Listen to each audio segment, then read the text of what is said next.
Hi, everyone. My name is Coley Calabro from SareptaCircle. We're thrilled to have you join us on Facebook, and we're excited to be joined today with JB and Dr. Sally. And before we get started, of course, I want to thank you both for just being here to share your experiences for the SareptaCircle program and discuss this really important topic around self-care. We, of course, hope this conversation will be helpful to all that are able to join us in this discussion, and we're looking forward to diving deeper into this topic.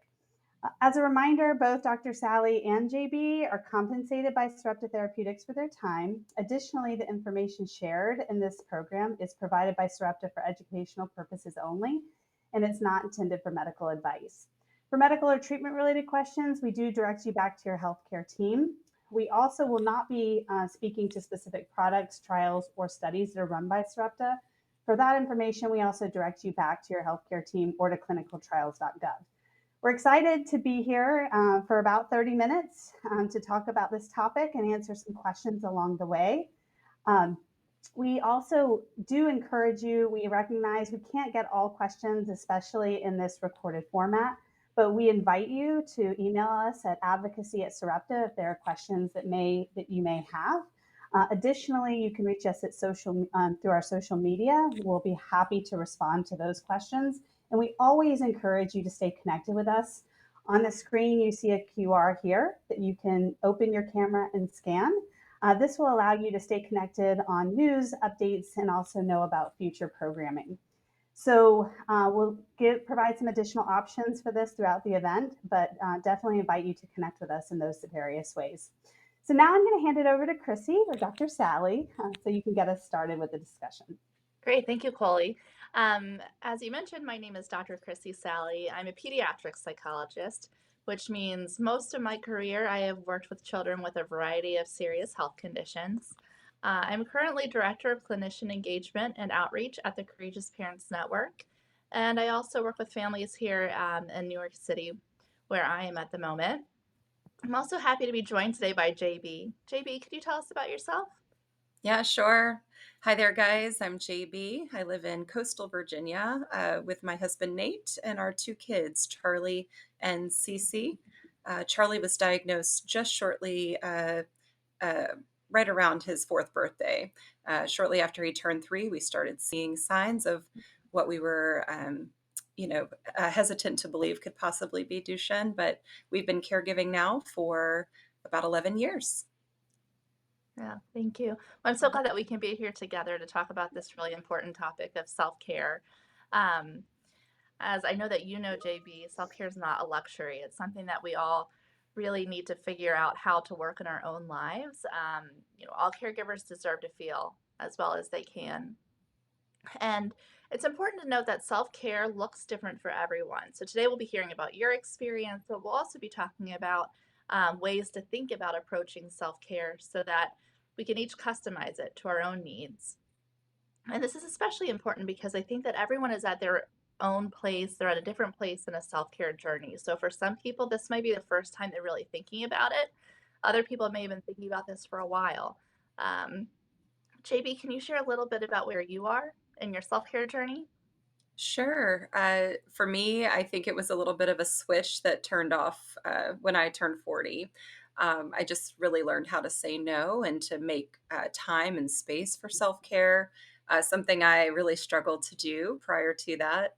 And when this shift happened, it's really had a positive impact on my family, on my personal relationships, and it's helped me carve out time with my children and my husband, but also to manage that space in my life for self care. And now I'm at a place where I'm really comfortable with what I'm offering myself by way of self care and that time commitment. And so I'm just hopeful that we are going to be able to help people find that for themselves. Yeah, and I think that describing a little bit about your family's experience is important here because the experience of a parent or a caregiver who is caring for a child with a life-limiting condition like Duchenne is complex, right? So some of the self-care tips that you might hear online or on social media may not feel like they apply to you or that you can relate to that because For of your sure. unique circumstances. Yeah. Can you tell a little bit about how you think that self care is different when you have a child with Duchenne? Sure. Everything's different when you have a child with Duchenne, right? Life is different. The way you ambulate through your day is different. And some days at the end of the day, in fact, many of those days, we don't really feel like there's anything left to give. I certainly don't want to apply someone else's version of self care and paint my nails or, go sit down somewhere for a massage. It's just exhausting some days. And so I've really had to think through what works for me personally. Those might be great options for someone else. It might be something like pampering that makes them feel cared for and seen. For me, I just want to step outside and enjoy nature and just really center myself and just take the time to feel something different than the everyday grind. And so, when you have a child that lives with Duchenne, carving out that time looks different, but it's equally as important for all of us to do it, no matter how it looks. It could look very different than what I'm describing, or nature might be your thing, right? So it's about finding the time and committing to it. Exactly. And I think that you touched on a few things that we're going to talk about today, excuse me, including barriers to self care, kind of like what gets in the way, but also really finding what's going to work for you. And so, with that, we'll transition to our first tip that you and I want to share with those listening today, which is acknowledging feelings and practicing checking in with yourself. So, it's really important for all of us to have an understanding, like to take stock of where we're at and how we're doing. Um, you can do this by stopping when you find yourself feeling down or frustrated and ask yourself, wait a minute, how am I doing right now? And then ask yourself a follow-up question with, no, how am I really doing? Because sometimes when someone else might ask us how we're doing, we might dust it off or say fine or come up with a general statement, but it's really important for us to take a look at really the nuances of our feelings. So maybe you're feeling disappointed or resentful. Maybe you're feeling both grateful and resentful at the same time. And it's so important to observe those feelings without judgment and to know that whatever you're feeling is okay. Um, Sometimes calling out the hard feelings that we experience comes with shame. But calling out those feelings helps you identify them. This frees you up to start thinking about yourself and thinking about what it is that you want to be working toward. JB, how do you know how you're doing? What are the signs for you? And then what do you do about it? It's funny you should ask as you were going through, everything you were just saying. I was thinking, gosh, it's easy for me to identify right away because I get passive aggressive. It's my go-to. I immediately feel it kind of coming on. I can say, "Ooh, that was snarky," just the way I responded to someone. And so, like you said, naming those feelings, right? Like, why am I feeling this way? Why am I responding that way?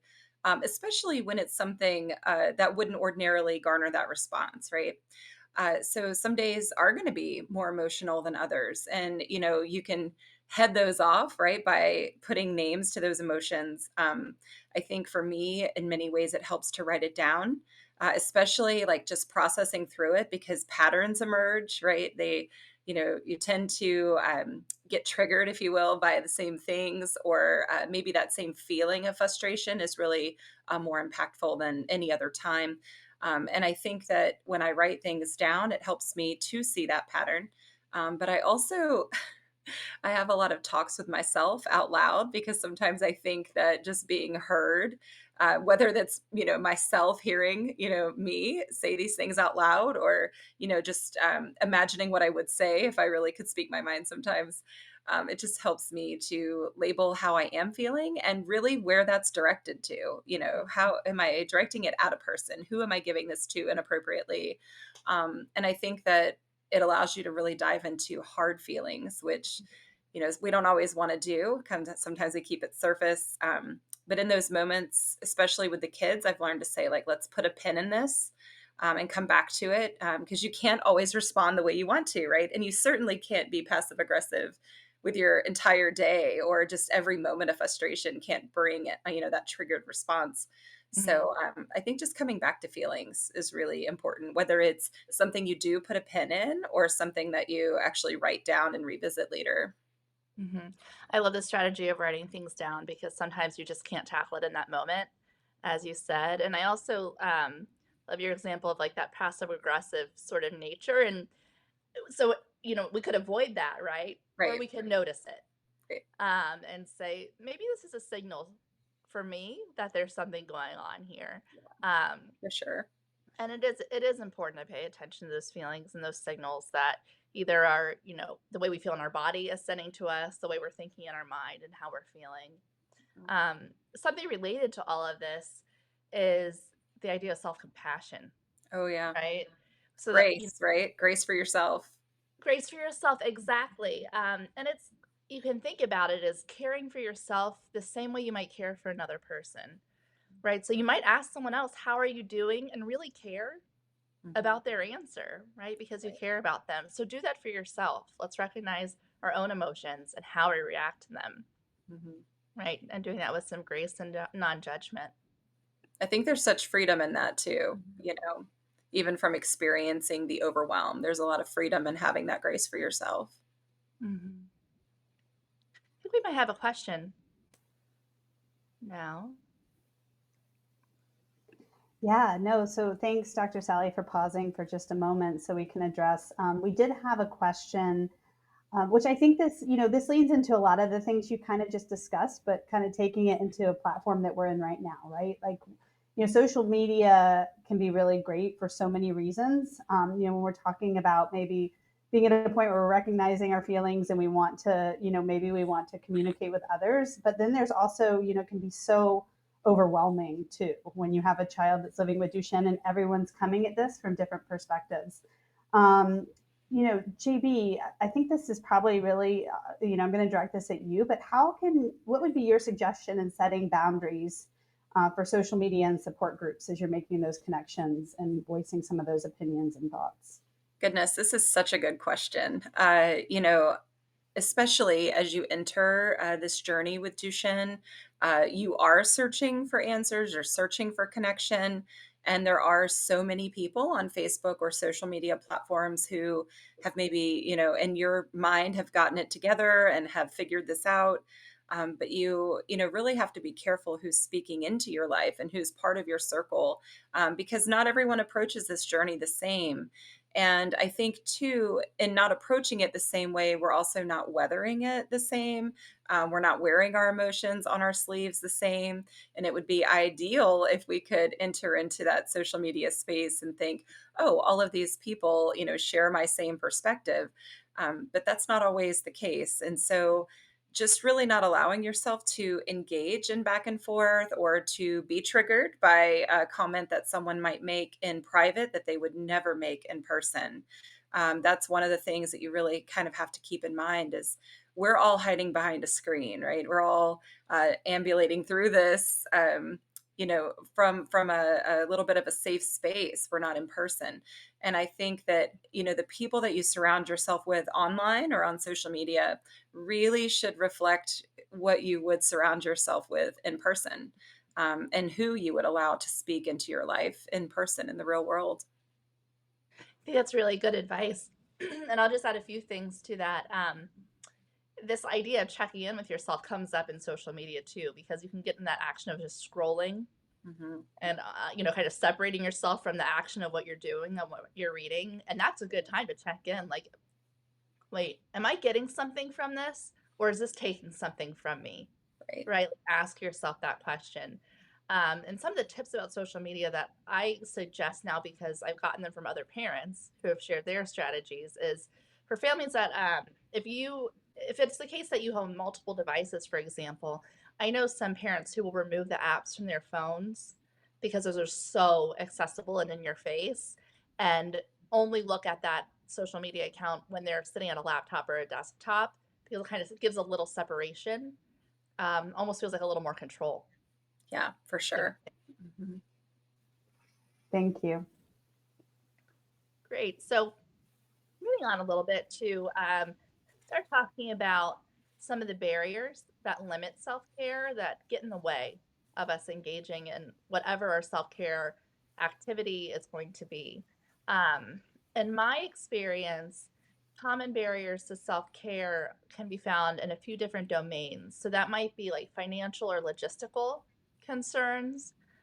There are also emotional barriers to engaging in self care and cognitive barriers, which is just a fancy word for thoughts, the ways we think about things.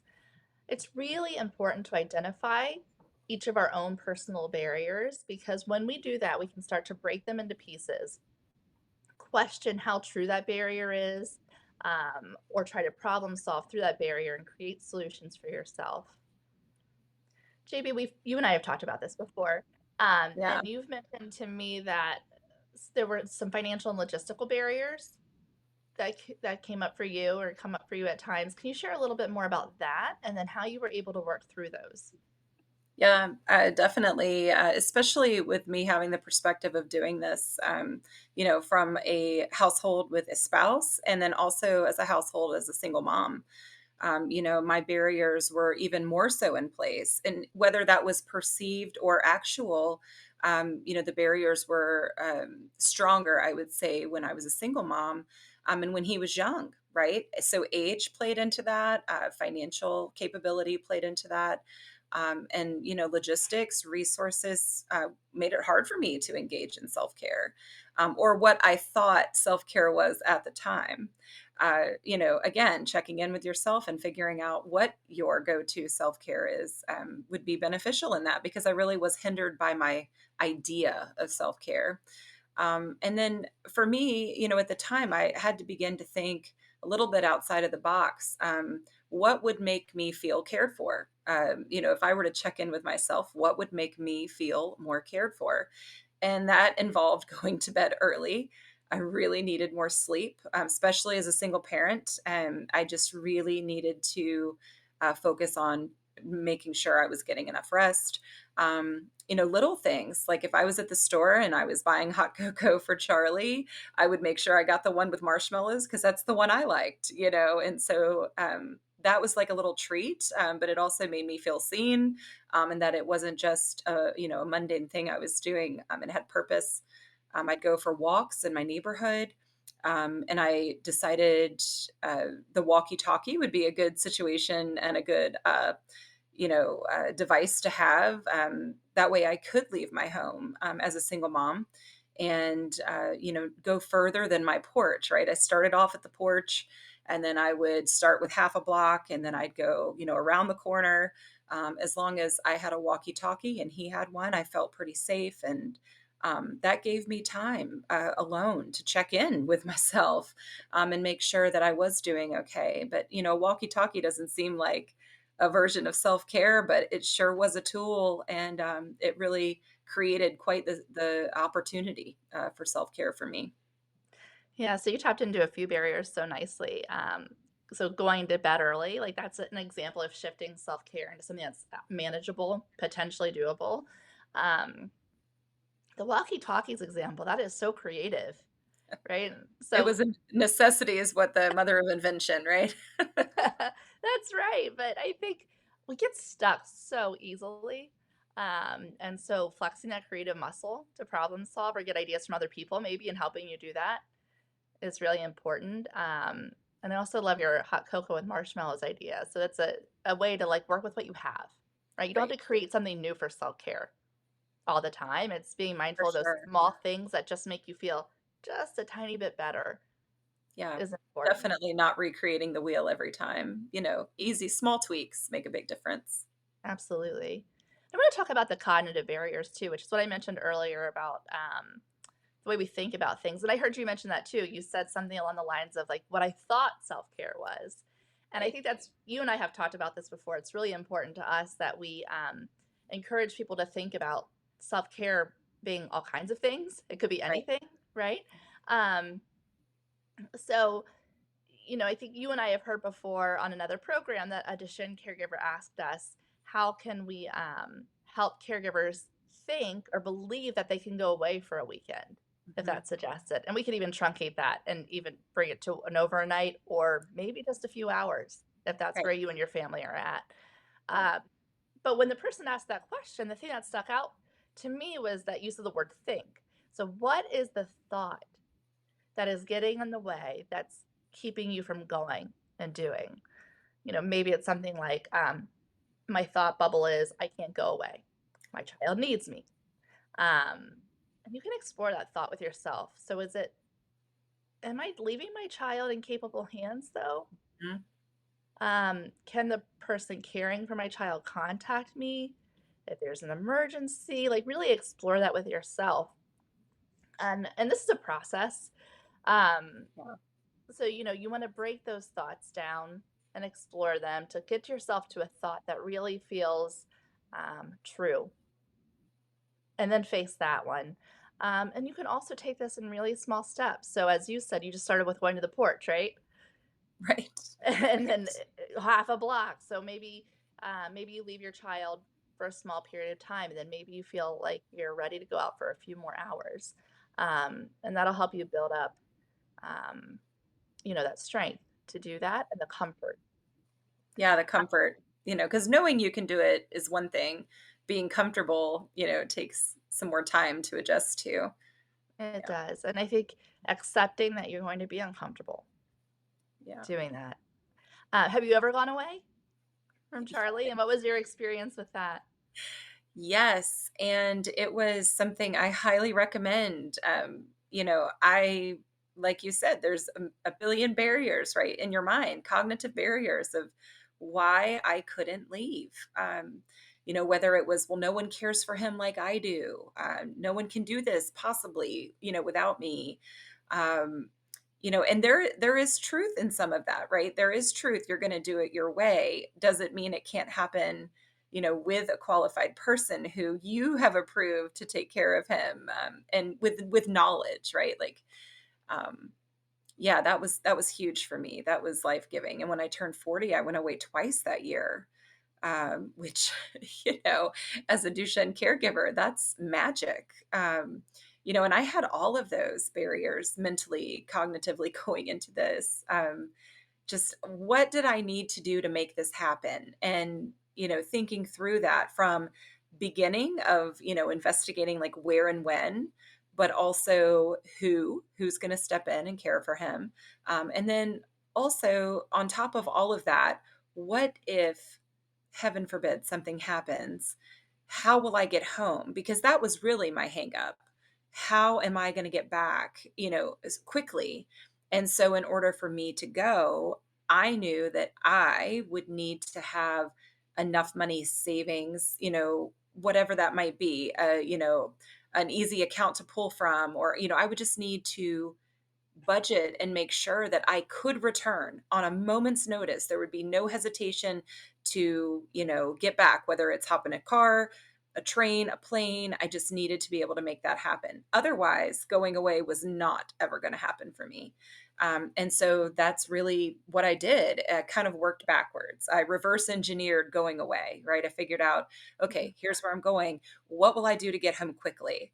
Even more so than the itinerary, right? Like, Mhm. more so than what am I going to do when I get there. I just planned, like, if I need to come home the rest of the time that I'm away, great, that's a bonus. But if I need to get home, those are the things I need to figure out. So that's what it looked like for me. Yeah, and that's such a good story, and also, the problem solving you did was to tackle a cognitive barrier.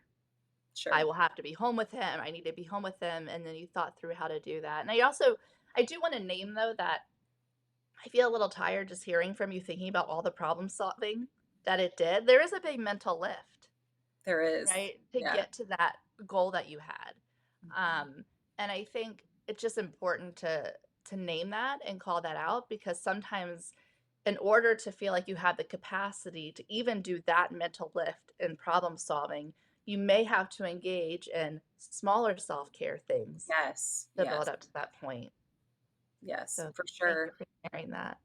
Yeah. Um, we're going to move toward our final tip, and it actually relates to something else you and I talked about earlier, which is let's not reinvent the wheel or like Mhm. create a whole bunch of new things to put on our plate.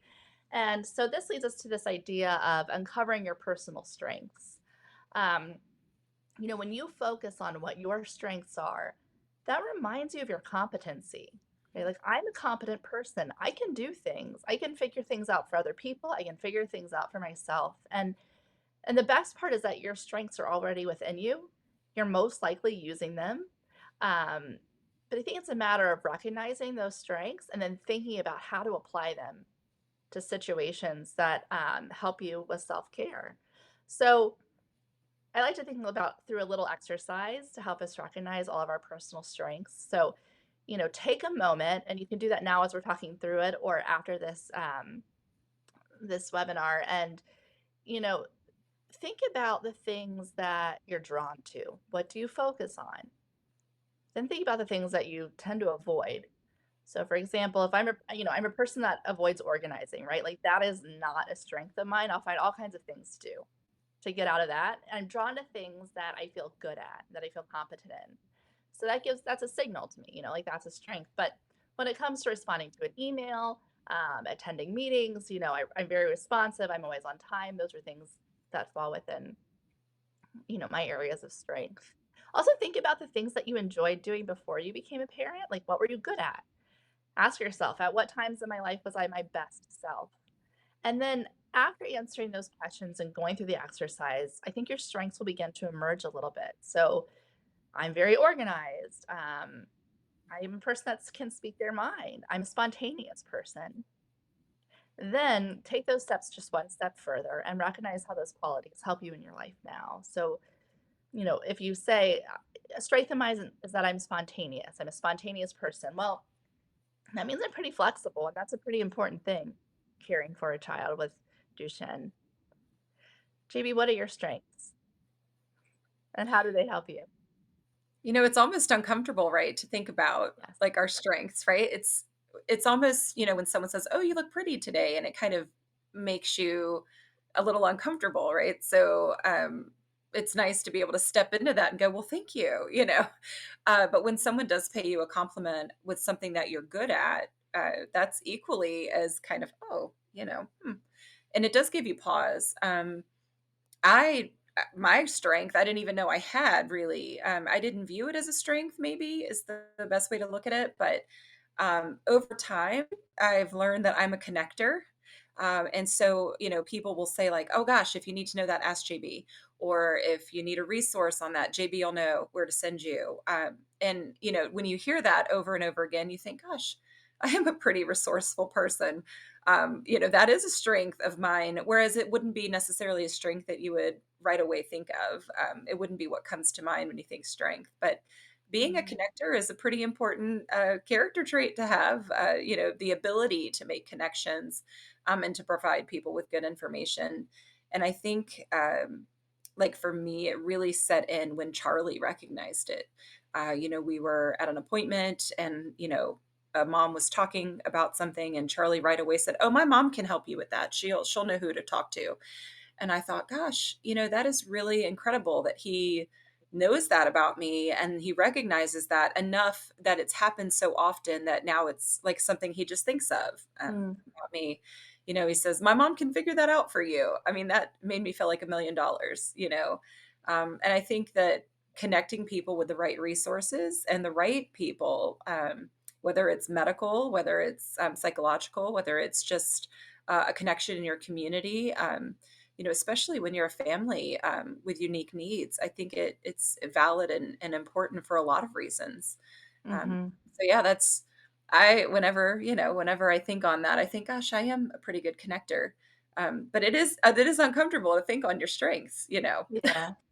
And I'm hearing you, I've also seen you smile though while you're talking about some of Uh, those things. Like it might make you feel good. Like, sure it it's does. something Yeah, you're proud of that you're doing these things for other people. And um, certainly.